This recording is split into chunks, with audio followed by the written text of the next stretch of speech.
It's Tricky Thursday again. Welcome back. My name is Trisha. I want to share with you the fun and easy way to learn pattern making so you can start using it immediately. And I'm sharing my tips and tricks with you from my 19 years professional experience working with big theatrical productions. Today, I want to share a little bit about marking bias on our patterns. We have all seen it on the patterns that we've bought in the past. If instead of the grain line that goes up and down on the length of the pattern, you will sometimes see the grain line be at a 45-degree angle, which means that that pattern piece needs to be placed on the bias.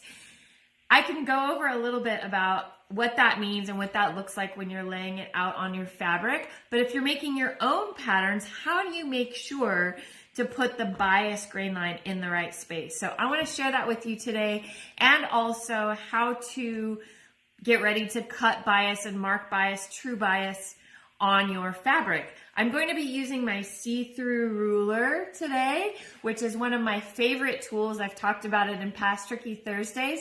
So if you have one of these, grab that and maybe a pattern you want to put a bias grain line on, and let's go to the table.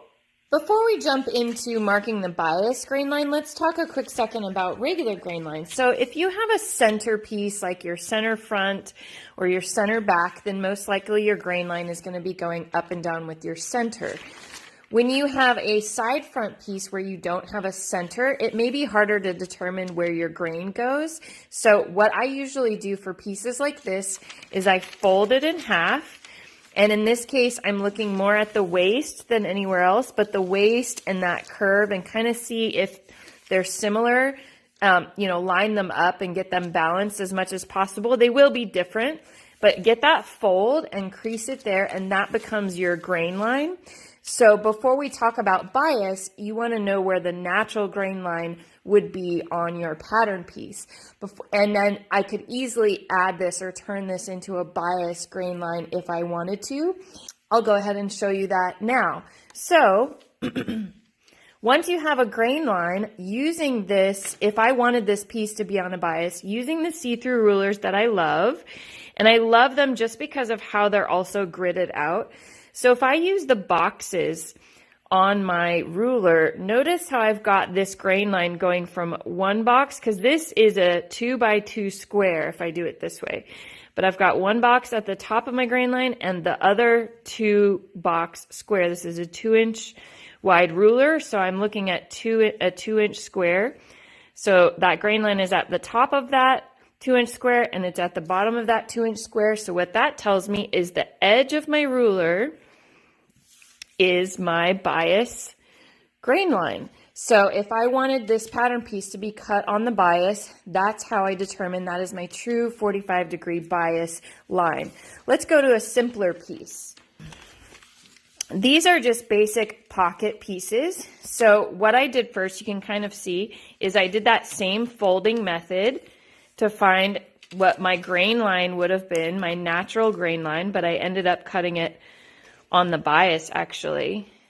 But that's where my normal grain line would have been. Same thing here.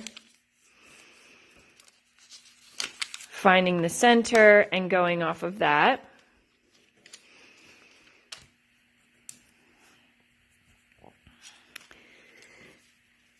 Then once I know where my grain line is, I can do the same thing. And you may want to, because this piece is so small, make it a little longer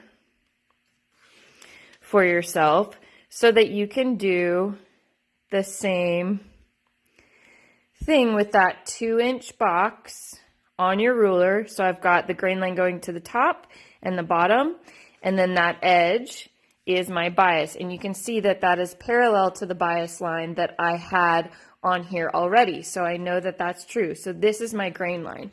Now let's look at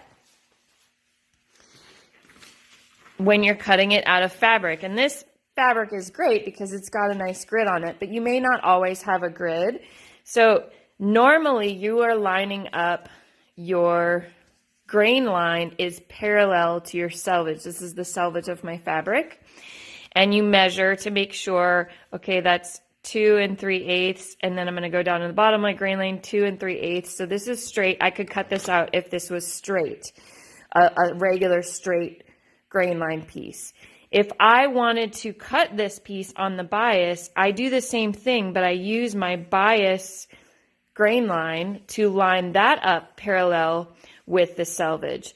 In this case, this piece of fabric is too small for me to be able to cut this piece on the bias.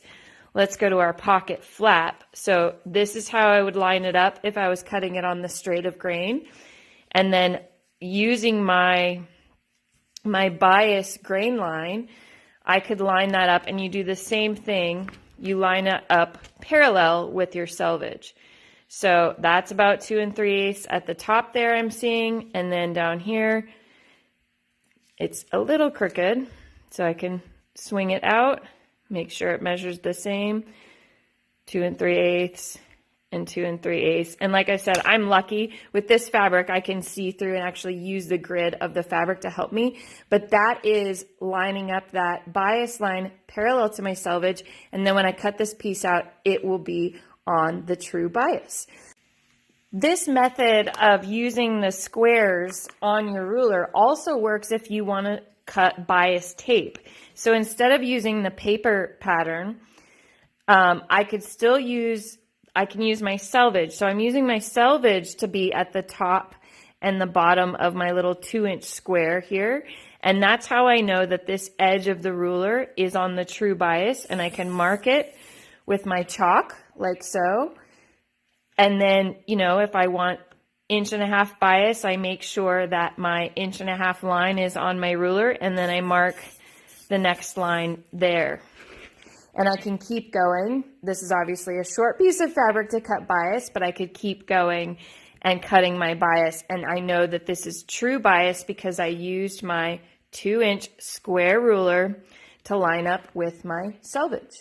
So I hope that was helpful on how to determine your bias grain line for your patterns. Thanks for watching, and I'll see you next week.